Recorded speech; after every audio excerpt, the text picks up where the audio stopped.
everybody, something a bit different today. I am inside, as you can see, a bit of a different surrounding, but I am following along with the hashtag that Sian from Kittenish Behaviour and Dani from A Pocket or Two have created called Show Us Your Stash 2020. And it's a series of questions that different sewing bloggers have all got together and come up with their answers to show you their favourite fabrics. I think it's fantastic just to see what kinds of fabrics appeal to all of these wonderful sewing vloggers and why. So stay with me and I will hopefully entertain you with my stash. Don't forget, if you haven't already subscribed to their channels, I will link them below. I'm sure everyone knows Sian from Kittenish Behaviour. She's got a wonderful daily vlog as well with some fantastic sew-alongs to follow. And also Dani from A Pocket or Two, of course, as well. So if you'd like to follow these ladies, they've come up with some brilliant questions. Yeah, if you haven't already looked at everyone else's answers as well, follow the hashtag and you will find everybody that's done this on YouTube. So it's really entertaining and fun to watch. Now, if you're anything like me, your favorite fabrics will change every season. Some things you'll buy and you'll just think, this is my all-time favorite fabric. Nothing can beat this. Next season comes along, something will beat it.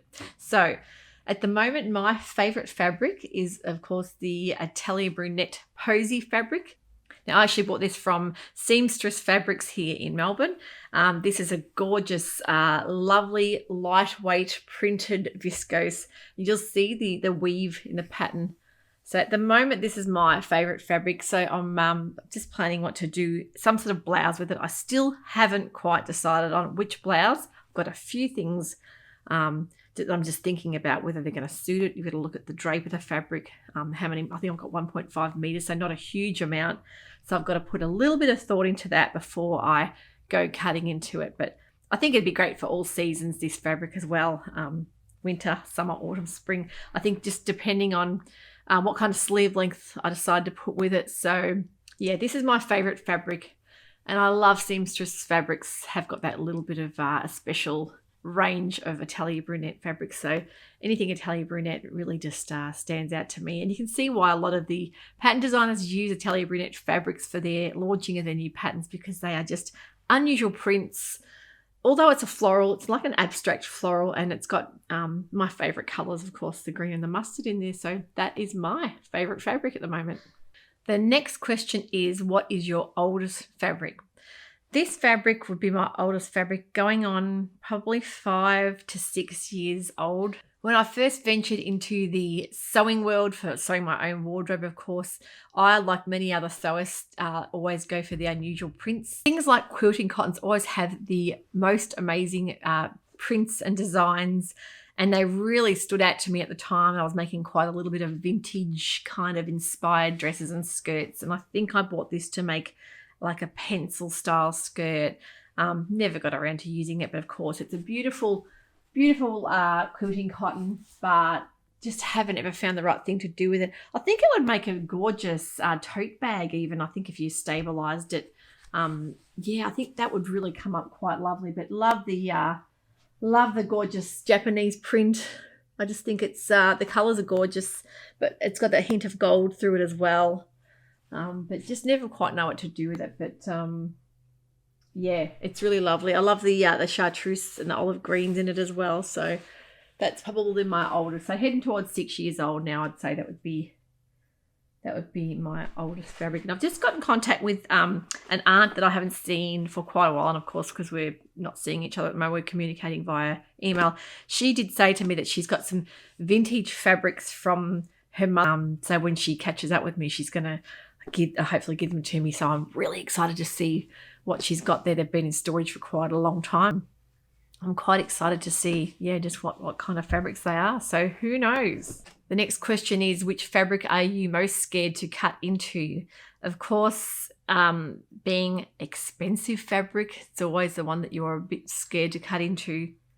Even though I have got plans for this fabric, I am going to definitely sew it in the next month or so. This is the Sewciety Liberty Linford Fleece in that beautiful ocean wave print. I'm a little bit scared to cut into this because of just how gorgeous it is, and of course it's sold out really quickly online. So I don't want to regret cutting into it and making the wrong decision. I want to make sure that what I actually make out of this is exactly fitting for the fabric weight and style and everything. But I think I think I'm going to make an IM Patterns lion or zebra top. I just think that would really lend itself nicely with a bit of a puffed sleeve. But that is definitely one I'm a tad scared.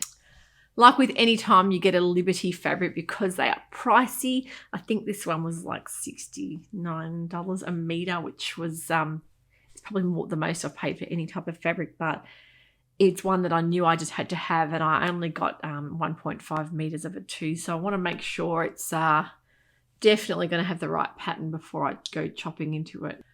The next question is, don't have a clue what to make with it. So I would say this is a beautiful Nerida Hansen fabric I bought last year by Miranda Sofrio, I think it is. It's a beautiful illustrated print. As you can see, the gorgeous gerberas. Love the way that the artist has illustrated these to almost look childlike. I think it's very pretty and very unusual. Just not 100% sure that I want to make something for summer, something for more of the winter season. To me, it looks more summery. I did buy it at the end of summer. I was going to make a star-like dress with it, but I decided not to. I just thought I wasn't 100% sure whether I'd wait and leave it and make a blouse with it. I think it has a blouse vibe to it, but it also would have a really pretty sundress look as well. So who knows? That one, if you've got any suggestions what you think I should make with that, let me know. There's 2 meters there. It's a 150 width, so there's quite a bit of fabric there to do something nice with, but love the colors. I just think the pop of blue really stands out nicely, so it's quite unique. But yeah, that's one that's been sort of lingering around for a while now, and I'm not really sure what to do with it. The next question is the fabric that you have that's got a story behind it. Now, this one's really special to me. My eldest daughter, Phoebe, did a diploma of visual arts last year, and one of their projects had to be to come up with some kind of design feature, like whether it be a piece of art, so like something they've been working hard and they can concentrate like a couple of months of their time into, and using digital techniques as well. So of course she came to me and she said, what do you think I should do? And I just said to her, look, why don't you go on to Spoonflower and see if you can design some of your own fabric. Of course, I think it's fantastic to be able to design your own art on fabric. So she decided to do that. She did her digital art, which was a lot of sailing ships, icebergs, and that's on like a linen cotton, almost like a canvas. So this to me is really special because this is her first fabric that she designed herself. She had to do the whole tiling effect with the digital image online, and she put them into her tiling effect to make her own repetitive patterns. Fascinating process to watch. So that is a lovely dark green background, linen cotton canvas with her own unique print on. So yeah, really different fabric. Now she actually used a piece of it to make a bag, an Ita bag that she has sewn up herself. The rest of it we're going to maybe make a tote bag with as well, because it's quite a sturdy fabric. Now she's doing a textiles course, because of course this led into the textiles course, which is what she found her, basically her calling there. So yeah, she'll be doing plenty more of this when things go back to the physical classes again.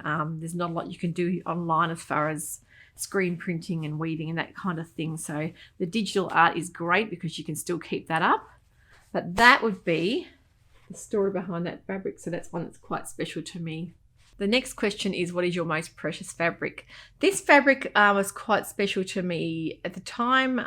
I bought it to make a dress for my twin daughter Charlotte and Eliza. We're doing the Year 12 graduation, and I wanted to make a dress. I think I was looking at making the one of the sew over it vintage style dresses. I bought about 4 or 5 meters, and I never got to make it up. At the time, my father was really sick in palliative care. It was just before he passed away, and I think when I bought it, I had plans to do this, and of course, with everything happening around us at that time, it became an almost impossible task with sewing. You know, it's the last thing on your mind is to be sewing up a dress when you've got a really sick parent that you're helping your mum care for as well. And I just think I just left it.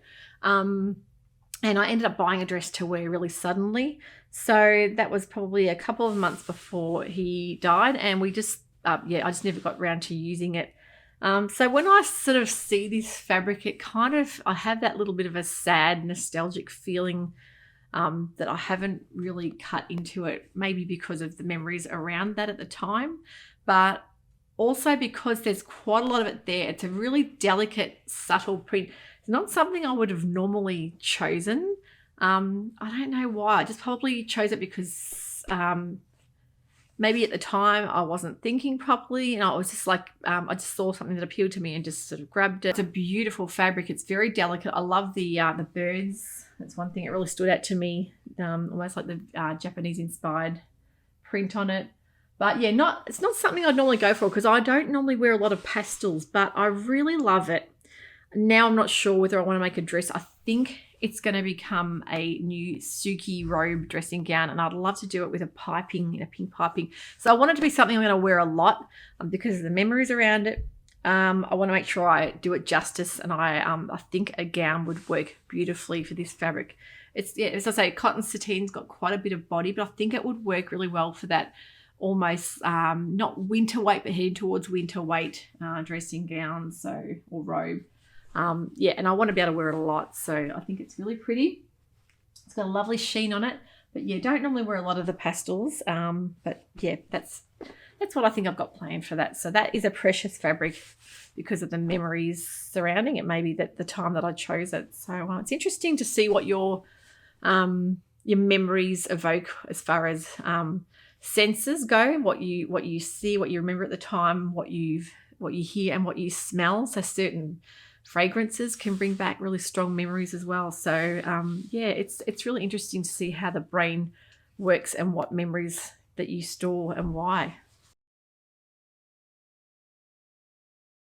So at the moment, my dream fabric would have to be this gorgeous Liberty Jersey tree print. I'm in love with this. This is at Sewciety Fabrics online, and they have also got it in a white or cream color background.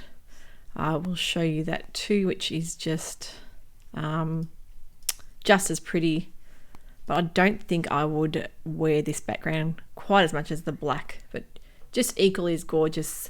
The intricate detail, I just love I love their prints. They're just gorgeous. Used to be like a baby's wardrobe that I refurbished and covered the front panels. This is where I keep a lot of my patterns, and I'm actually running out of room. It's overloaded, so I need to find a better storage system than that. Okay, I'll give you guys a little bit of a look. The stash is not exceptionally huge because I try and keep using what I have got before I buy more. And I've just got some new wool yesterday, some new boiled wool. So mainly the top sort of 3 shelves are used up and not very well organised either. So I've been rummaging around in there trying to figure out what to do with a lot of this. So I can put it in my Show Us Your Stash video. So yeah, pretty boring, but that's where I keep my fabric. And it probably is good in my way to have it smallish so it doesn't get too cumbersome. I always know what I've actually got in there. So this is my little sewing space, which is lovely in the front window. Get a lot of natural light in there as well. So all ready to sew, all set up, ready to go. So I hope you've enjoyed that today, and I really hope that you go on to follow along and see what everyone else's stash has got in store there. It tracks them to certain fabrics and why. I think it's a very interesting thing to see why people pick certain things and they're scared to sew up and why. I think it's there's nothing I would say I'm terribly frightened to cut into, but I think the more memory you have around it, or maybe the more expense, can make you very anxious to basically want to do justice to the fabric, that you want to make sure that you're doing the right thing by it. So yeah, I really enjoyed that. If you haven't subscribed to everyone else's channels that you're going to look at as well, look at the hashtag, make sure you do, because we want to give everyone as much love and support as we can in the sewing community. I think we are fantastic how we all support each other, and these hashtags are a great way of uniting everybody and also letting you guys know about what new sewers there are around, and yeah, so you can follow along on their journey as well. So That's all for today from Mabel and myself. We will see you very shortly for a new episode. If you've enjoyed this today, don't forget to give it a thumbs up, and I will see you very shortly. Take care and bye for now.